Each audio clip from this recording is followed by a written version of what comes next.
Han pasado ya muchos siglos desde que los pueblos, absorbidos por los intereses terrenos, dejaron de celebrar las santas vigilias del Señor y las místicas horas del día. Cuando el racionalismo del siglo XXI las diezmó en beneficio del error, hacía ya mucho tiempo que los fieles solo se unían exteriormente a la oración de la iglesia los domingos y días festivos. El resto del año, las fiestas, las pompas litúrgicas, se venían realizando sin la participación del pueblo que de generación en generación iba lamentablemente olvidando lo que había sido el sustento nutritivo de sus padres y de los grandes santos. La oración privada sustituía a la oración social. El canto, que es la expresión natural de los anhelos y aún de las quejas de la esposa, se reservaba para los días más solemnes. He ahí la primera y fatal revolución de las costumbres cristianas. Pero, al menos el suelo de la cristiandad estaba todavía cubierto de iglesias y monasterios, en los que de día y de noche resonaban, como en los tiempos antiguos, los acentos de la oración. Tantas manos elevadas al cielo hacían descender el rocío celestial, alejaban las tempestades, aseguraban la victoria.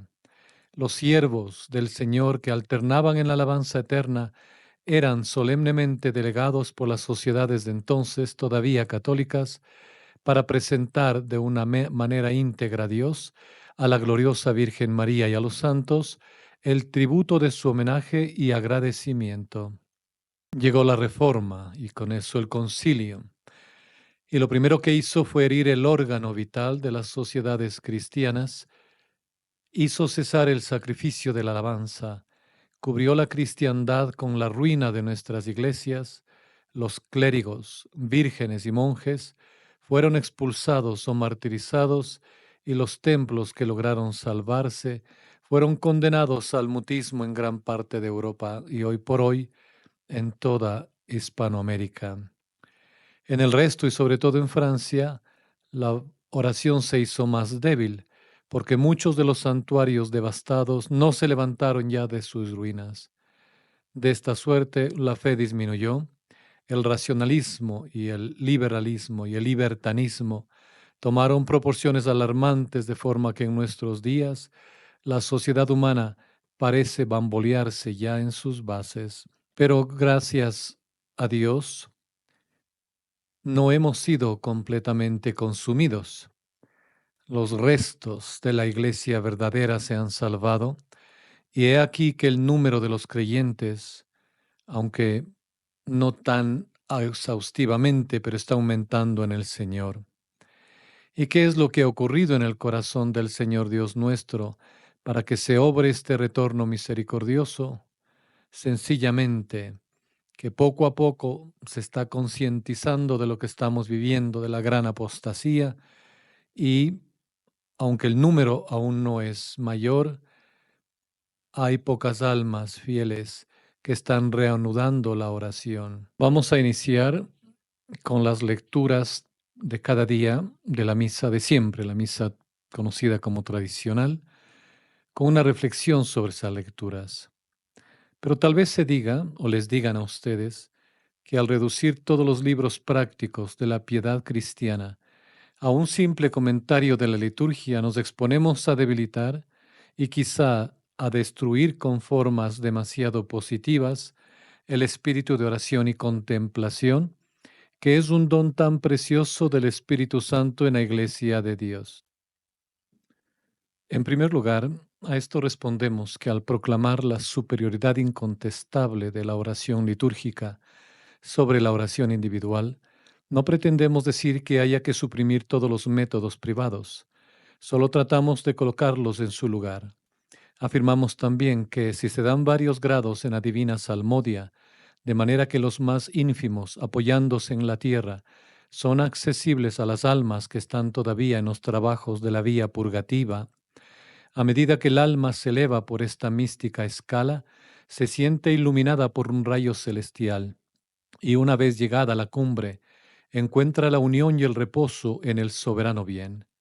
Porque efectivamente, ¿de dónde sacaban la luz y el ardor que poseían y que tan vivamente han dejado impresos en sus obras aquellos santos doctores de los primeros siglos, aquellos divinos patriarcas de la soledad, sino de las largas horas de salmodia, durante las cuales la verdad sencilla y multiforme pasaba continuamente por delante de los ojos de su alma, transfigurándola con inmensas oleadas de luz y de amor. ¿Quién dio al seráfico Bernardo aquella maravillosa unción que como un río de miel corre por todos sus escritos? ¿Quién comunicó al autor de la imitación aquella suavidad, aquel oculto maná que después de tanto tiempo no se torna insípido? Es por eso que estamos entrando en el corazón de la liturgia, en cuyo ambiente se va a deslizar nuestra vida en una feliz combinación de cantos y suspiros mientras escuchamos al Divino Maestro. No tema pues el alma esposa de Cristo, solicitada por anhelos de oración, no tema, decimos, sufrir de aridez al borde de esas aguas maravillosas de la liturgia, susurrantes a veces como el riachuelo, rugientes otras como el torrente y desbordadoras en ocasiones como el mar.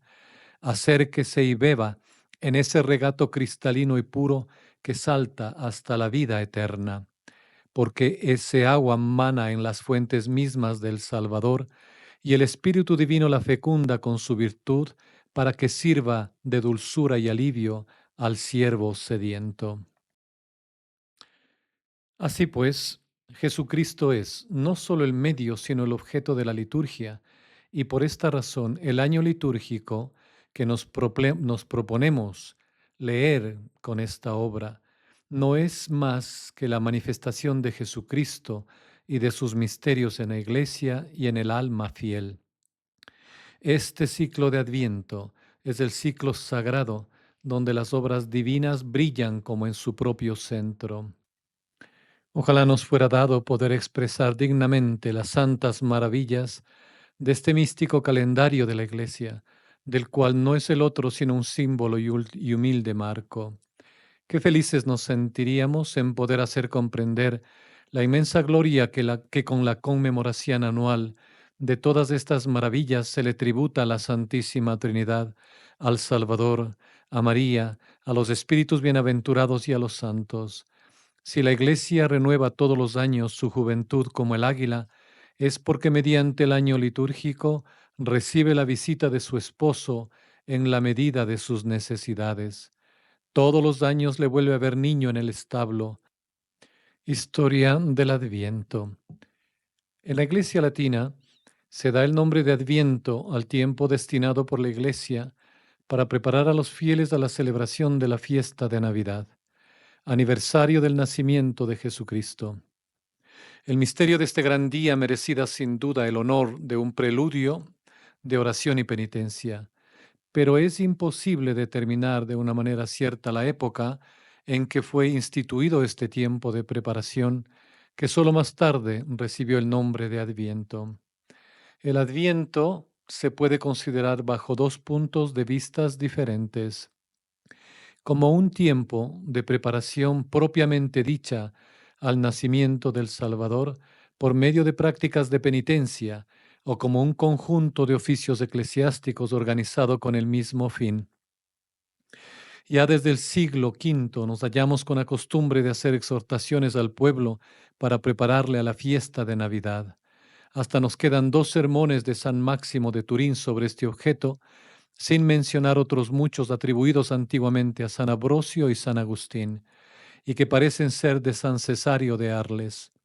Aunque estos monumentos no nos precisan todavía la adoración y los ejercicios que se practicaban en este santo tiempo, al menos nos es dado ver en ellos la antigüedad de una práctica que señala con predicciones especiales el tiempo de Adviento. Hallaremos que el misterio del advenimiento de Jesucristo es a la vez simple y triple. Simple porque es el mismo Hijo de Dios el que viene. Triple porque viene en tres ocasiones y de tres maneras. En el primer advenimiento, dice San Bernardo en el sermón quinto sobre el Adviento, viene en carne y debilidad. En el segundo viene en espíritu y poderío. En el tercero viene en gloria y majestad. El segundo advenimiento es el medio por el que se pasa del primero al tercero. Este es el misterio del Adviento. Oigamos ahora la explicación que Pedro de Blocio nos da de esta triple visita de Cristo en su sermón tercero de Advento. Dice: hay tres advenimientos del Señor, el primero en carne, el segundo en alma, el tercero en el día del juicio. El primero ocurrió en medio de la noche, según la frase del Evangelio. Se oyó un clamor en medio de la noche: He aquí el esposo. Este primer advenimiento ya pasó, porque Cristo apareció en la tierra y convivió con los hombres. Ahora estamos en el segundo advenimiento, pero con tal de que seamos dignos de que venga a nosotros, porque Él ha dicho que si le amamos, vendrá a nosotros y hará en nosotros su morada. Por consiguiente, este advenimiento no es para nosotros algo completamente seguro, porque ¿quién sino solamente el Espíritu Divino conoce los que son suyos? Aquellos a quienes el ansia de las cosas celestiales saca fuera de sí mismos, saben cuándo viene, pero no de dónde viene y a dónde va. En cuanto al tercer advenimiento, es seguro que ha de ocurrir, pero muy incierto cuándo ocurrirá, puesto que no hay nada tan cierto como la muerte, pero tampoco tan incierto como el día de la muerte.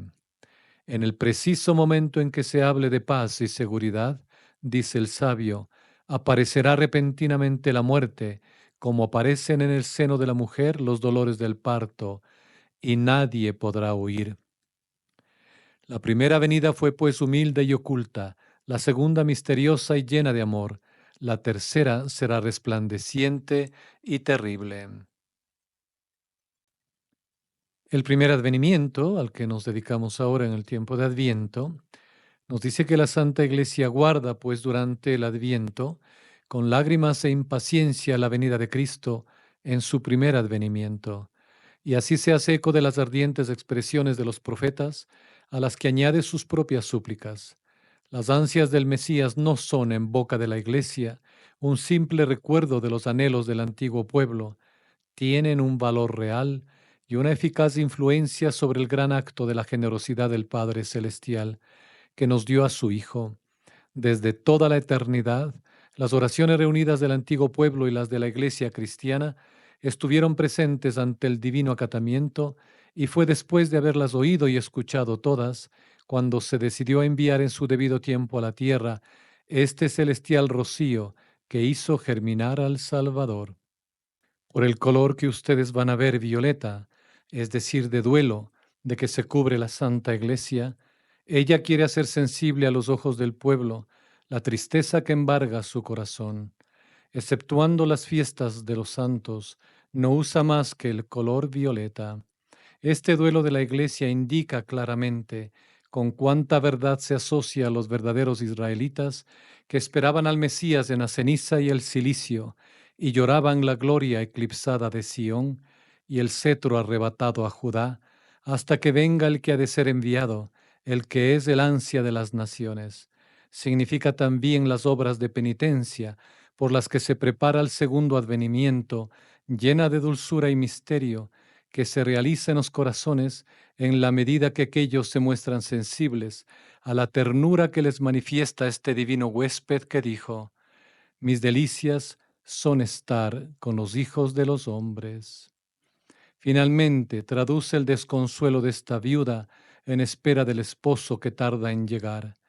Cual la tórtola gime sobre la montaña hasta sentir la voz que la ha de decir: ven del Líbano, esposa mía, ven y serás coronada porque has herido mi corazón. La Iglesia suspende también durante el Adviento, fuera de las fiestas de los santos, el empleo del himno angélico, Gloria in excelsis Deo, et in terra pax hominibus bone voluntatis. Efectivamente, este maravilloso cántico se oyó por vez primera en Belén, en la gruta del Niño Dios. La lengua de los ángeles permanece todavía muda. La Virgen no ha depositado aún su divina carga. No es tiempo todavía de cantar. Aún no es propio entonar. Gloria a Dios en las alturas, en la tierra paz a los hombres de buena voluntad. Tampoco deja oír el diácono al fin de la misa aquellas solemnes palabras con que despide a la asamblea de los fieles en tiempo ordinario, ite missa est. En su lugar exclama, benedicamus Domino, como si la Iglesia tuviese miedo de interrumpir la oración de los fieles, que no debería ser nunca demasiado larga en estos días de espera. No obstante eso, existe un rasgo característico que distingue a este tiempo. El canto de la alegría, el jubiloso aleluya, no queda suspendido durante el Adviento, a no ser en los días de feria. Continúa cantándose en la misa de los 4 domingos, formando contraste con el sombrío color de los ornamentos. Incluso hay una dominica, la tercera, en que el órgano recupera su amplia y melodiosa voz y el triste color violeta es reemplazado unas horas por el color de rosa. Este recuerdo de las alegrías pasadas, que es bastante frecuente en las santas tristezas de la Iglesia, es también suficientemente elocuente para significar que aunque se una al pueblo antiguo para implorar la venida del Mesías y pagar de esta manera la gran deuda que la humanidad ha contraído con la justicia y bondad divinas, no olvida a pesar de todo que el Emanuel ha venido ya para ella, que está a su lado y que antes de que mueva los labios pidiendo redención, se encuentra ya rescatada y señalada para la unión eterna con su esposo.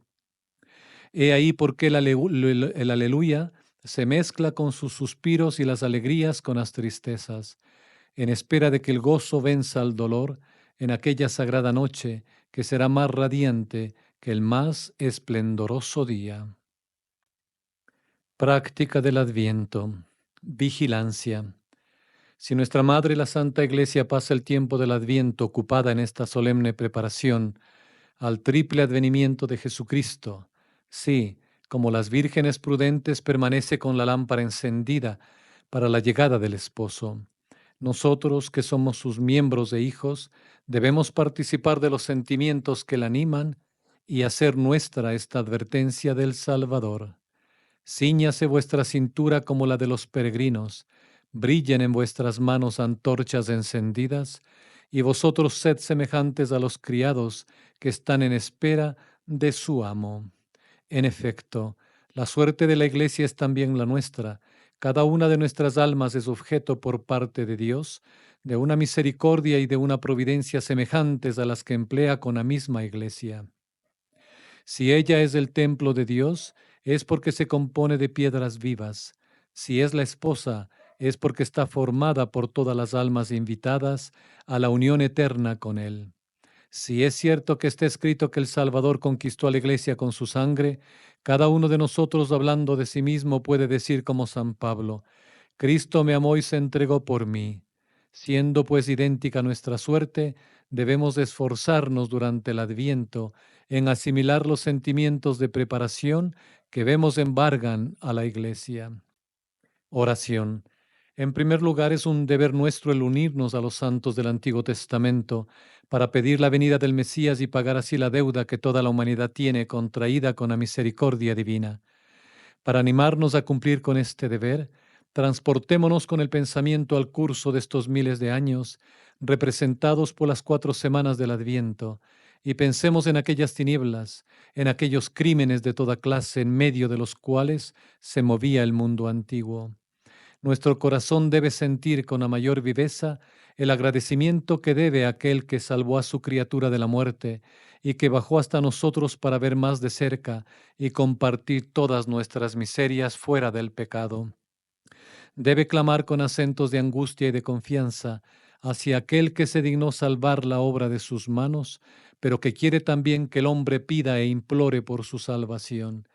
Que nuestros deseos y nuestra esperanza se dilaten, pues con estas ardientes súplicas de los antiguos profetas que la Iglesia pone en nuestros labios en estos días de espera, abramos nuestros corazones hasta en sus últimos repliegues a los sentimientos que ellos expresan. Conversión.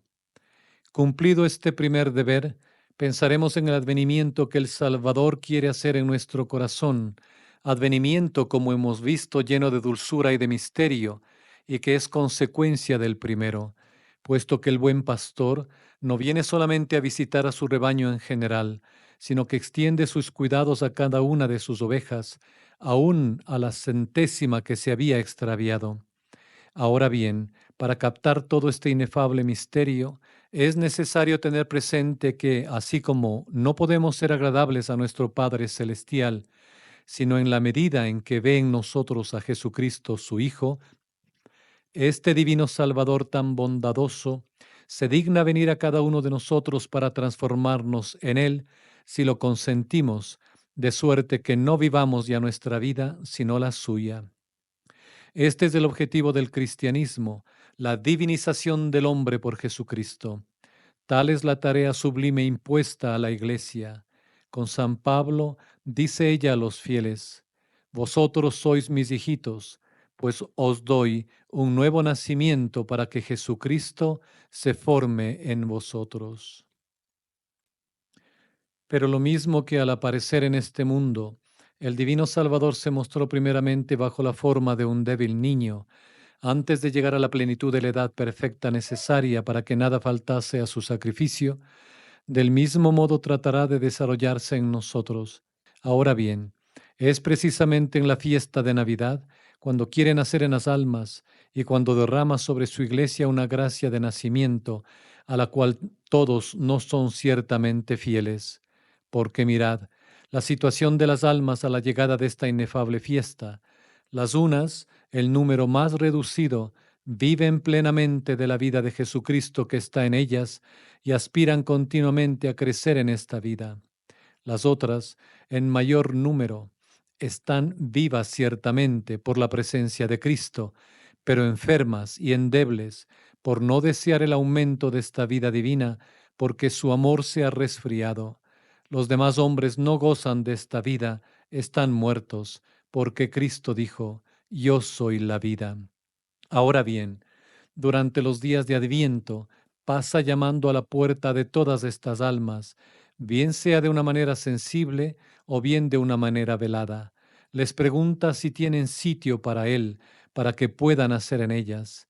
Y, aunque la posada que reclama sea suya, porque Él la construyó y la conserva, se queja de que los suyos no le quisieron recibir, al menos no la mayoría de ellos. Por lo que toca a aquellos que le recibieron, les dio poder para hacerse hijos de Dios y no hijos de la carne o de la sangre. Preparaos, por tanto, vosotras almas fieles, que le guardáis dentro de vosotras como un precioso tesoro, y que desde tiempo atrás no tenéis otra vida que su vida, otro corazón que su corazón, otras obras que sus obras. Preparaos a verle nacer en vosotras más hermoso, más radiante y más poderoso que hasta ahora lo habéis conocido. Tratad de descubrir en las frases de la Santa Liturgia esas palabras misteriosas que hablan a vuestro corazón y que encantan al esposo. Ensanchad vuestras puertas para recibirle nuevamente, vosotras, almas, que le tenéis ya dentro pero sin conocerle, que le poseéis pero sin gozarle. Ahora vuelve a venir con renovada ternura, ha olvidado vuestros desdenes, quiere renovarlo todo. Haced sitio al divino infante, porque querrá crecer en vosotras. Se aproxima el momento. Despiértese pues vuestro corazón, cantad y estad alerta, no os vaya a encontrar dormidas a su paso. Las palabras de la liturgia son también para vosotras. Hablan de tinieblas que solo Dios puede deshacer, de heridas que solo su bondad puede curar, de enfermedades que únicamente puede sanar por su virtud.